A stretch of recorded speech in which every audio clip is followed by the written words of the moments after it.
I would have voted for Bartlett a third time if I could have.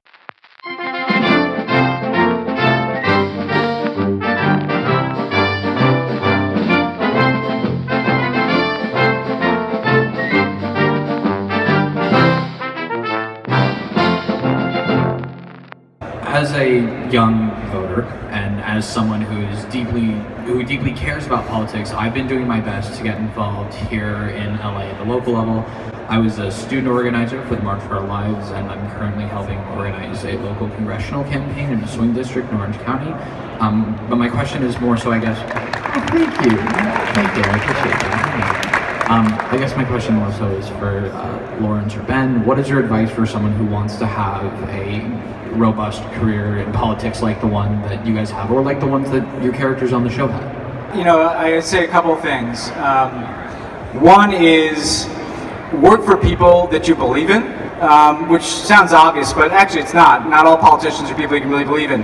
When I meet young people who are just trying to accumulate the resume points to get where they want to go, I use my example. Like, I didn't build the resume that would lead me to the White House, but I always worked for people that I believed in, because not only will that open a door for you, you'll do better.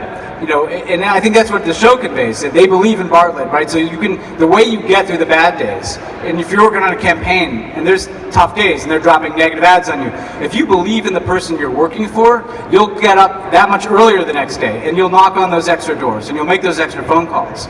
So the first point is, you know, follow the people who you believe are saying the right things and things that you believe in. And I think you're seeing that in Texas with a guy like Beto O'Rourke, who's not the conventional. Usually the Democrats said, to win in Texas, we have to nominate the most right-wing Democrat we can, because, well, no. If somebody's looking for someone who's taking those positions, they'll vote for the Republican, right?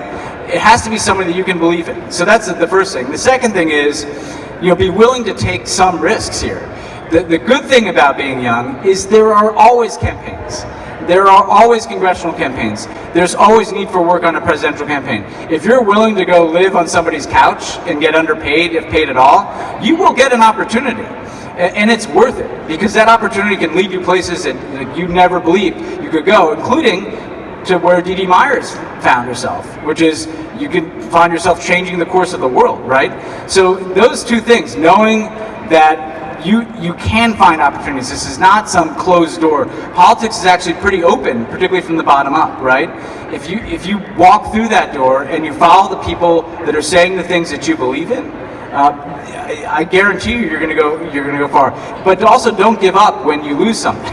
You know, you lose one election. I remember I was young. I worked for Kerry in '04. A lot of people just gave up and they moved on. No, I stayed in politics and went to the next campaign. So you also can't just give up when the race doesn't go your way. Yeah, I agree with Ben on that issue of just work for the candidates you believe in. I worked for exactly one in my life, Senator Daniel Patrick Moynihan of New York, and I just discovered recently that he wrote the very first memo to the President of the United States about global warming in 1969 when he was working in the administration.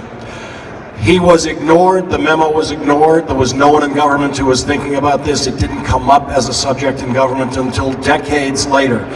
So one of the things you have to be prepared for, as Ben just mentioned, is losing elections, losing causes, losing what feels like any sense of progress. Senator Moynihan once said to a Harvard professor who was coming down to be appointed to the cabinet, an assistant secretary, where he knew the professor was going to do 2 years and go back to Harvard. He said to him at the end of our discussion with him, you know, there's no sense getting involved in this if you're not going to work at it for 30 years.